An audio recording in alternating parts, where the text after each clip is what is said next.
भाइयों बहनों, कुछ लोग मदरसों की आड़ में बच्चों को गुमराह करने का षड्यंत्र रच रहे थे, लेकिन हमने ऐसे मदरसों पर कार्रवाई करते हुए 250 से अधिक अवैध रूप से चलने वाले मदरसों को सील करने का भी काम किया है।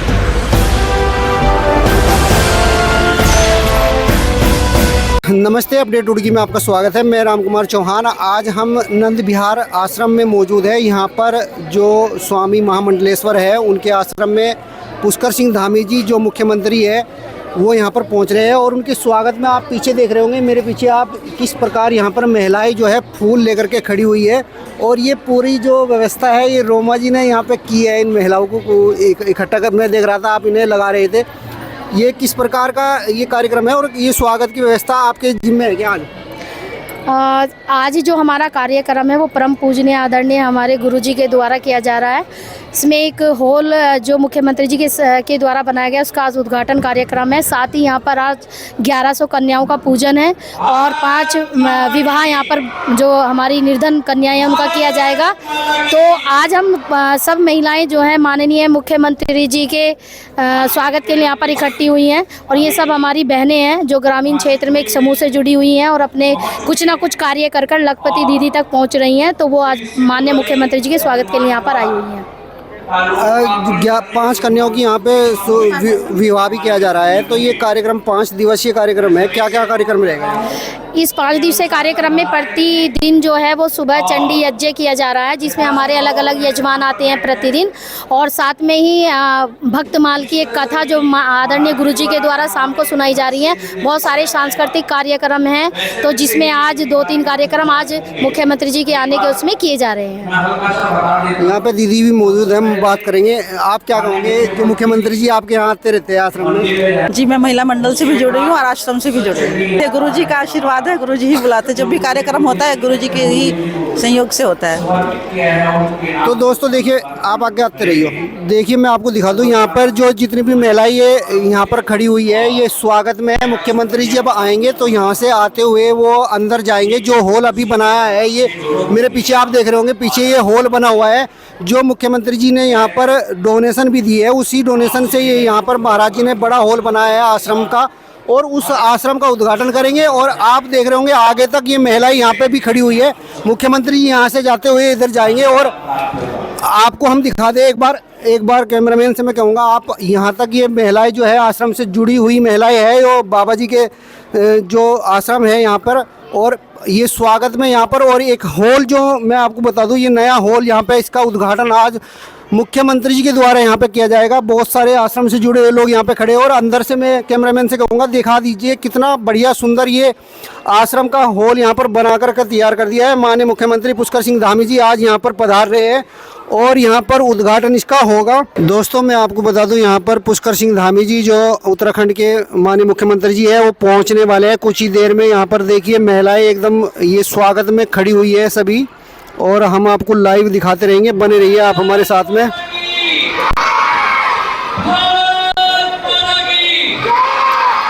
अभी गेट पर जो है सीएम साहब धामी जी पहुँच चुके हैं और मीडिया जो है वो कवरेज फ़ोटो कर रही है।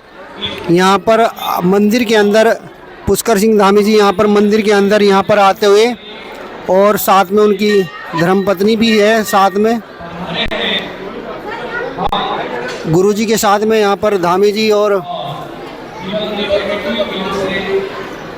पुष्कर सिंह धामी जी यहाँ पर पहुँच चुके हैं। और मंदिर में देखिए जिस प्रकार यहाँ पर माथा टेक कर प्रार्थना करते हुए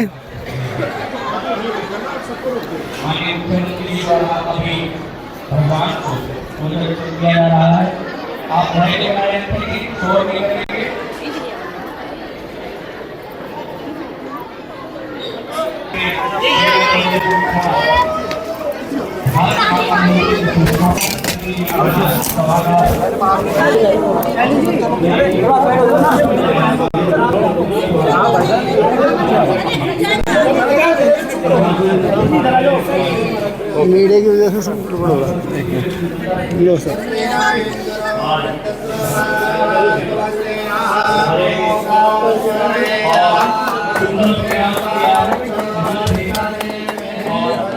Yeah.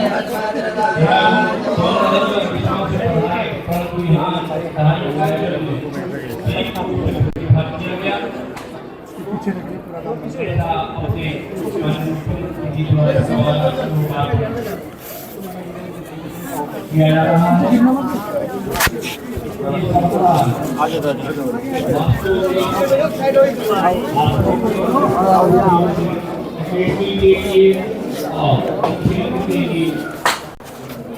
बहुत ही लाभदायक और बहुत ही व्यावहारिक रूप से कार्यक्रमों के लिए सिद्ध होने वाला है और ये सामाजिक और धार्मिक आयोजन का भी केंद्र बनेगा। मैं ऐसा अपेक्षा गुरु जी से करता हूँ कि आश्रम जहाँ शुरू से ही हमारी धार्मिक और सामाजिक गतिविधियों का केंद्र है, ये सभागार है, धार्मिक और सामाजिक आयोजनों का केंद्र बना रहेगा।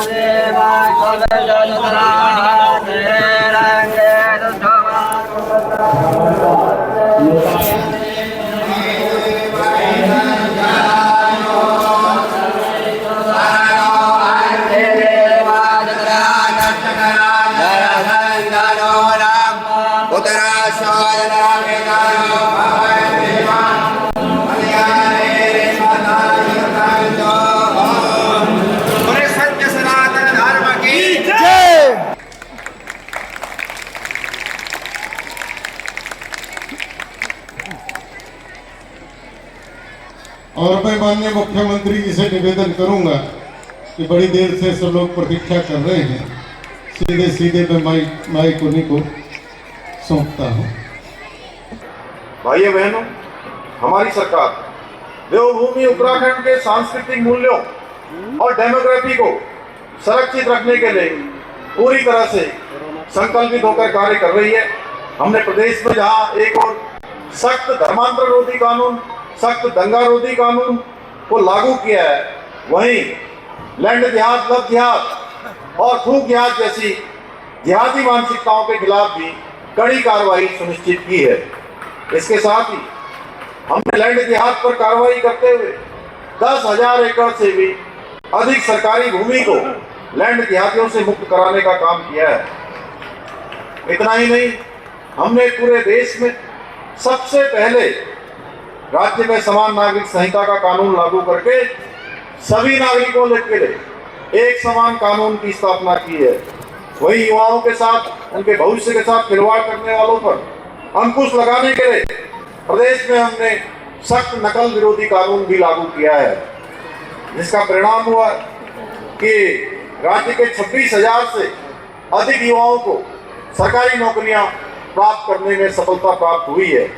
भाइयों बहनों, कुछ लोग मदरसों की आड़ में बच्चों को गुमराह करने का षड्यंत्र रच रहे थे, लेकिन हमने ऐसे मदरसों पर कार्रवाई करते हुए 250 से और मैं माननीय मुख्यमंत्री जी से अवैध निवेदन रूप से करूंगा चलने वाले कि बड़ी मदरसों को देर से सील सब लोग करने का भी प्रतीक्षा काम कर किया रहे है। हैं, इसके सीधे साथ सीधे मैं माइक हमारी उन्हीं को सरकार ने राज्य में नया कानून लागू करके मदरसा बोर्ड को समाप्त करने का भी निर्णय लिया है और इस कानून के लागू हो जाने के बाद 1 जुलाई 2026 के बाद कोई भी ऐसा मदरसा जो राज्य के माध्यमिक शिक्षा बोर्ड के द्वारा, हमारे शिक्षा बोर्ड के द्वारा जो निर्धारित सिलेबस होगा, निर्धारित पाठ्यक्रम होगा, उस निर्धारित पाठ्यक्रम को नहीं पढ़ाएगा, ऐसे मदरसों को तत्काल बंद कर दिया जाएगा।